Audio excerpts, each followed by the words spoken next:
मुख्यमंत्री देवेंद्र फडणवीसांची भेट घेतल्यानंतर छगन भुजबळ परदेश दौऱ्यावर गेले होते। आज भुजबळ नाशकात परतणार आहेत। मंत्रिपद न मिळाल्याने ते नाराज आहेत। भुजबळ आता नक्की काय भूमिका घेतात याकडे सगळ्यांचं लक्ष आहे।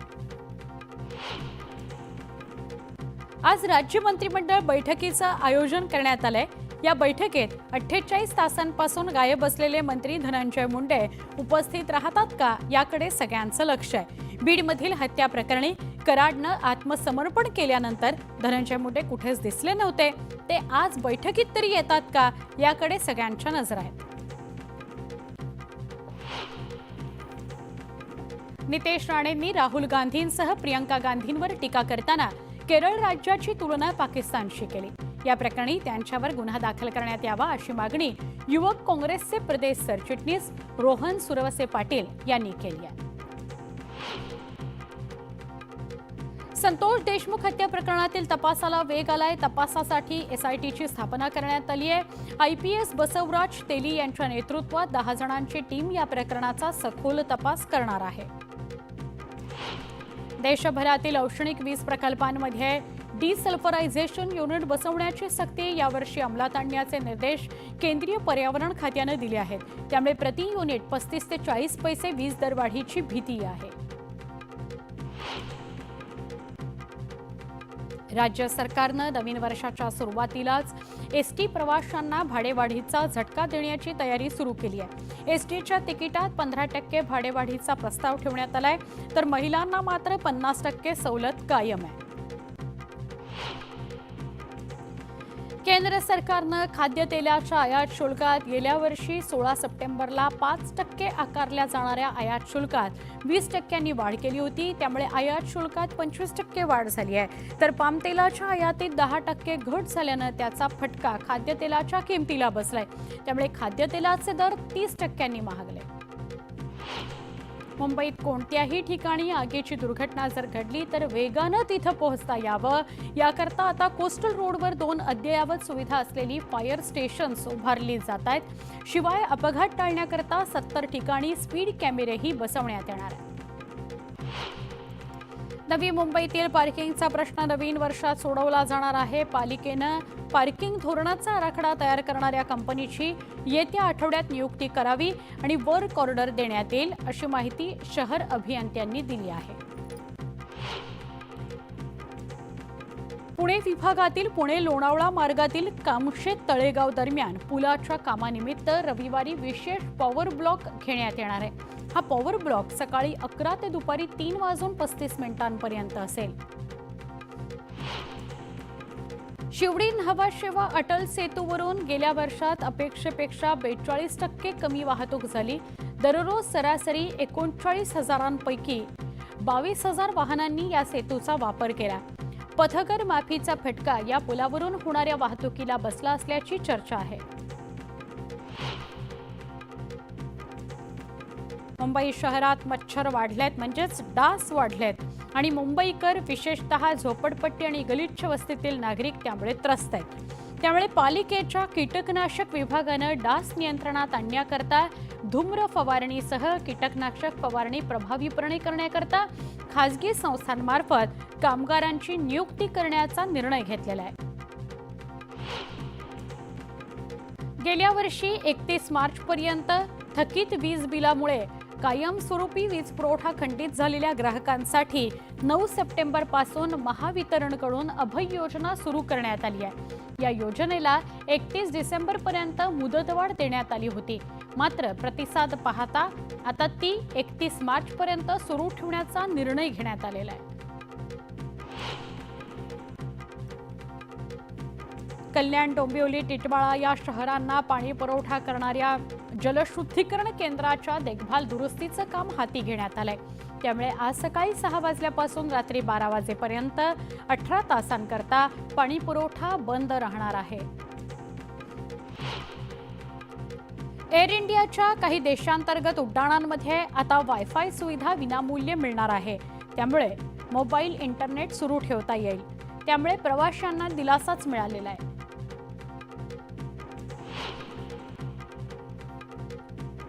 MMRDAनं भाईंदर ते विरार दरम्यान 55 किलोमीटर लांबीचा सागरी सेतू बांधण्याचा निर्णय घेतलाय। या प्रकल्प आराखड्याचं काम अंतिम टप्प्यात आहे, तर 15 दिवसांमध्ये हा आराखडा मंजुरी करता राज्य सरकारकडे पाठवण्यात येणार आहे। खेळ चालवलाय, अनेक प्रश्न आहेत, त्यामध्ये मुख्यत्वे करून धान खरेदीचा विषय आहे। 31 तारखेपर्यंत मुदत होती, ऑनलाईन अर्ज करायचं होतं धान खरेदी केंद्रासाठी, परंतु अद्यापही 50% शेतकऱ्यांची नोंदणी झाली नाही। चंद्रपूर, गडचिरोली, भंडारा, गोंदिया, नागपूर या भागातील सर्व शेतकरी मुदतवाढ द्यावी म्हणून मागे लागलेले आहे। पण सरकारकडे कोणाला विचारावं? मंत्रिमंडळ असूनही सत्ता केंद्र आणि निर्णय घेण्याचा अधिकार केवळ आताही मुख्यमंत्र्यांनाच दिसतोय। बाकीच्यामध्ये इतर कोमात गेल्यासारखे वागतायत। त्यांना अनेकांनी तर अद्याप चार्जही घेतला नाही। 4 मंत्री मंत्रिमंडळाचा शपथविधी होऊन 15-20 दिवस चार्ज घेत नसतील तर महाराष्ट्राला कुठल्या दिशेनं नेत आहेत? मंत्रिमंडळामध्ये बंगल्यावरून भांडणं सुरू आहे, मंत्रिमंडळामध्ये खात्यावरून भांडणं सुरू आहेत, अधिकारावरून भांडणं सुरू आहेत। त्यामध्ये महाराष्ट्राचं वाटोळं होऊ नये अशी आमची अपेक्षा आहे।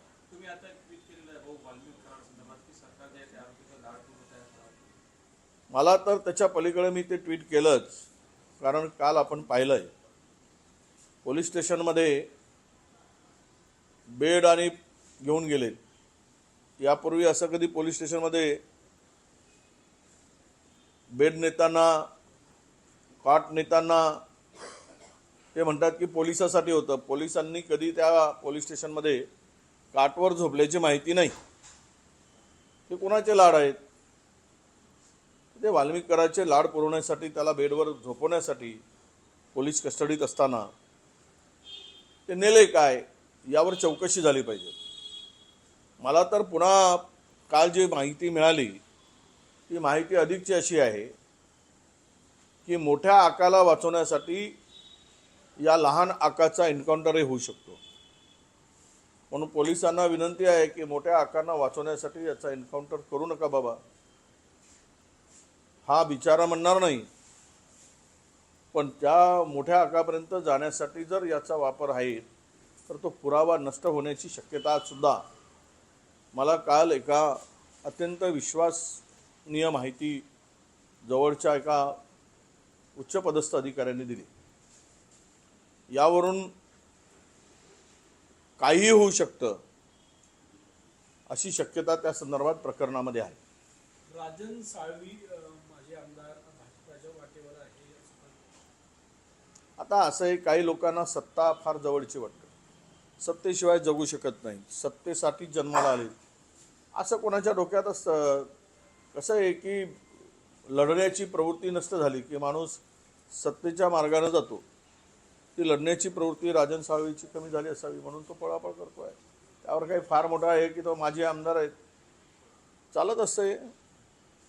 आता भारतीय जनता पक्षामध्ये किती जागा रिक्त आहेत, किती जणाला सामावून घेणार आहेत, कुठे सामावून घेणार आहेत, कोंबड्याचं कुऱ्हाड झाल्यासारखं होऊ नये।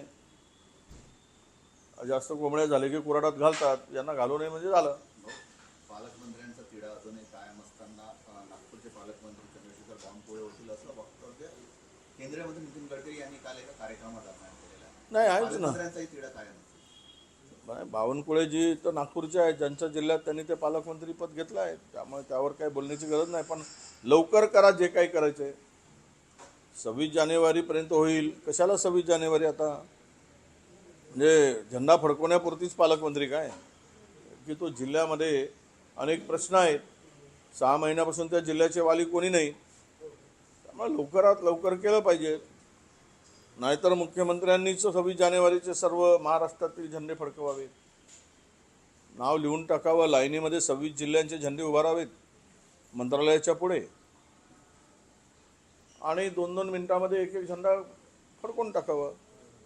काय चाललंय मलाच कळत नाही. यावर प्रतिक्रिया देताना सुद्धा आम्हाला चीड येते की इतकं पाशवी बहुमत मिळून सुद्धा तुम्ही मंत्रिमंडळ धड चालत नाही, पालकमंत्री नेमले जात नाहीत, मंत्री लोक चार्ज घेत नाहीत, घरावरून बंगल्यावरून भांडणं आहेत. हे काय चाललं आहे? लोकांना वाऱ्यावर सोडून सत्तेमध्ये मलिदा खाण्यासाठी, सत्तेचं ऐश्वर्य भोगण्यासाठी लोकांनी निवडून दिलं काय तुम्हाला? हा खरा प्रश्न येतो. त्यामुळे थोडी तरी जनाची नाही तर मनाची तरी ठेवा आणि महाराष्ट्रातील जनतेला वाऱ्यावर सोडू नका. आर्मी कराडांनी सरेंडर केलं, दुसऱ्या आरोपींनी सरेंडर केलं, पोलीस पकडू शकले नाही. त्यामुळे पोलिसांबद्दलच आता प्रश्न उपस्थित केले जात आहे. काय आहे बीडचे पोलीस,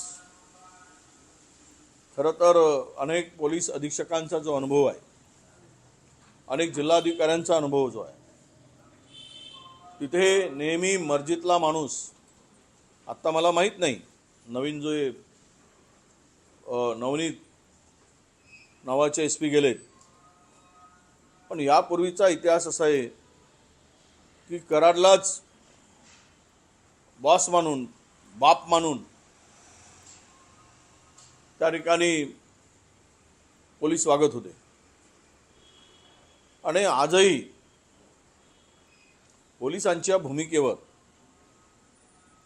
22 दिवस त्याला पकडू शकले नाहीत. त्यामुळे पोलिसांची प्रतिमा मलिन होताना दिसते आहे. गृहमंत्र्यांनी याकडे लक्ष दिलं पाहिजे. त्यांना कदाचित ही माहिती नसेल या राज्याच्या मुख्यमंत्री म्हणून, गृहमंत्री म्हणून, पण जी जनतेमध्ये चर्चा आहे त्याकडे जर लक्ष दिलं नाही तर पोलीस विभागांचा वाटोळा झाल्याशिवाय राहणार नाही अशी परिस्थिती आहे. SIT आज झाली आहे बीडमध्ये. राज्य मंत्रिमंडळाची आज बैठक आहे, पण त्याआधी काँग्रेसचे नेते विजय वडेट्टीवार यांनी वेगवेगळ्या विषयांवर भाष्य करत टीका केलेली आहे सरकारवर. पुढे जाऊया वेगवान स्वरूपातल्या बातम्यांकडे. मुंबई विधान भवन मेट्रो स्थानकातून थेट मंत्रालयात जाण्याकरता उभारण्यात आलेल्या भुयारी मार्गाचं काम 25% पूर्ण झालेलं आहे. ही कामं जून 2025 पर्यंत पूर्ण होणार असून मुंबई मेट्रो रेल कॉर्पोरेशन याची उभारणी करत आहे. नॅशनल पेमेंट्स कॉर्पोरेशन ऑफ इंडियानं डिजिटल देयक कंपन्यांसाठी मुदत 2 वर्षांनी लांबवली आहे. बाजार हिस्सा 30% मर्यादित राखला जावा यासाठी NCPIनं मुदत लांबवली आहे. या निर्णयामुळे या क्षेत्रातील सर्वाधिक बाजार हिस्सा असणाऱ्या गुगल पे आणि फोन पेला मोठा दिलासा मिळालेला आहे. गेल्या अनेक वर्षांपासून रखडलेल्या फेरीवाला धोरणामुळे फेरीवाल्यांना अनेक समस्यांचा सामना करावा लागतोय. त्यामुळे फेरीवाला संघटना आक्रमक झाल्यात. येत्या 8 जानेवारीला मुंबई महापालिकेच्या मुख्यालयावर धडक मोर्चा काढण्याचा इशारा या सगळ्यांनी दिला आहे. महाराष्ट्र हॉकर्स फेडरेशनच्या नेतृत्वाखाली हा मोर्चा काढण्यात येणार आहे. जळगाव जिल्ह्यात गेल्या वर्षी सोन्या चांदीचे भाव उच्चांकी ठरलेले आहेत. वर्षभरात सोन्याच्या 10 ग्रॅम मागे 13,200 रुपयांनी तर चांदीत प्रति किलो मागे 17,000 वाढ झाली आहे. विशेष म्हणजे दरवाढ होऊन सुद्धा सोनं चांदी याची विक्रमी विक्री झालेली आहे. साई संस्थाननं साई भक्तांना नववर्षाची भेट दिली आहे. सामान्य रांगेतील 2 साई भक्तांना आरतीसाठी समाधीजवळ सन्मानानं पुढे उभं राहण्याची संधी मिळणार आहे. रोजच मध्यान्ह आरती, धूपारती आणि रात्रीच्या शेजारतीला भाविकांना ही संधी मिळणार असल्याचं समजतंय.